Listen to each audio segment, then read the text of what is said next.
ఓం శ్రీ మాత్రే నమః. లలితా సహస్రనామ పారాయణంలో ఈరోజు 14వ శ్లోకాన్ని నేర్చుకుందాం.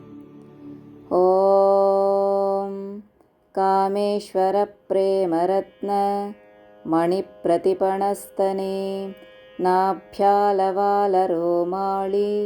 లతాఫలకుచద్వయే. ఓం కామేశ్వర ప్రేమరత్న మణిప్రతిపణస్తనే నాభ్యాలవాలరోమాళి లతాఫలకుచద్వయే.